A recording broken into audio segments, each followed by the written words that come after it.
Hello everybody, this is Rob from Reason101.net, and I'm here to show off a patch I created called an auto glitcher.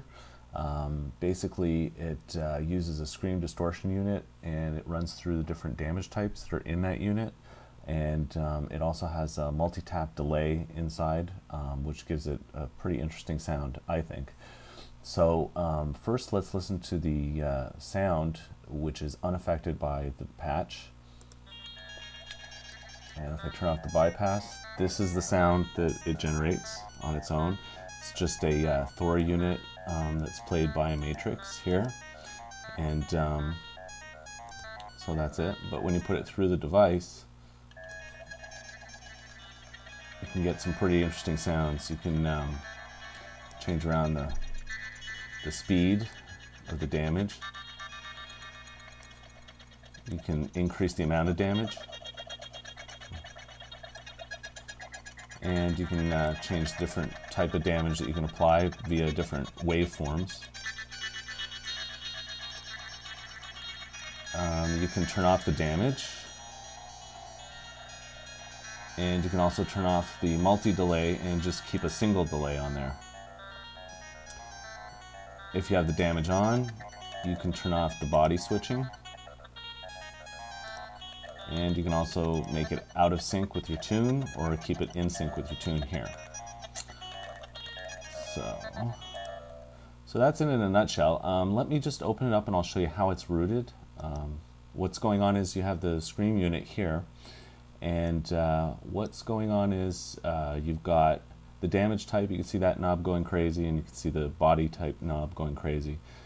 The problem that we have when we're doing glitch devices like this, I'm trying to control these damage types and this body type, is that there's no CV connection that can go straight from the body type anywhere, so you can't really control it in real time. So the way that you get around this is you connect up the modulation A from a Maelstrom and a modulation B from a Maelstrom. You connect those to the rotaries, to the two rotary controls, the first and the second one, and you turn the trim knobs all the way up, all the way right on both. And then what you do is, when you look in the programmer on the screen, you program the damage type to be affected by the first rotary, and then the body type to be affected by the second rotary.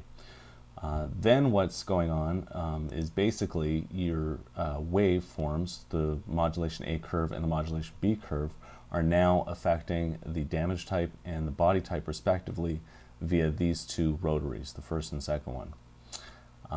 And what I've also done is I wanted a little bit more control over the damage type. So what I've done is I mapped the curve, the mod A curves, to the fourth rotary, and that way you can change the waves in real time, which is going to affect the damage type. The other thing I did was, on the mod wheel, I tied that to the rate knob in the first modulation curve, and what that does is it'll speed it up, so you'll see the knob will go faster if it's higher, and if you bring it down, it goes a little bit slower. So that way you have real-time affecting of the switching between the different damage types. The other thing I did was this rotary 3, is attached to the damage control here. So if you turn it up, you're going to get more damage. If you turn it down, you're going to get less damage. That's the way that works. And of course, if you want to turn it off, which we've done now, you can turn the damage off by just having it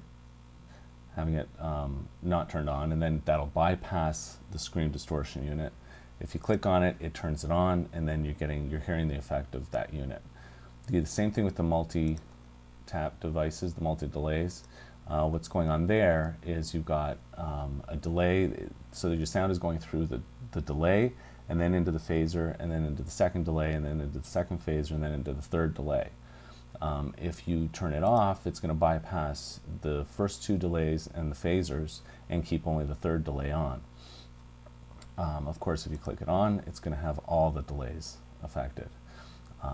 Also, just to make things a little bit more glitchy and a little bit more fun, what I've done is I've created two other Maelstroms underneath the delays, and the modulation curves of the first Maelstrom are going into the rate of the phaser, so it's affecting the rate of the phaser. And then the modulation curves on the second Maelstrom are affecting the pan on the first two delays. And that just gives a little bit more, I don't know, a little bit more dynamics in the stereo field. It makes the delay spread out a little bit more and a little bit more glitchy. So that's pretty much it. I hope you've enjoyed this, and I hope you come back to visit me at reason101.net, where I will be making this patch available for everybody to use. Thanks a lot, and have a good day.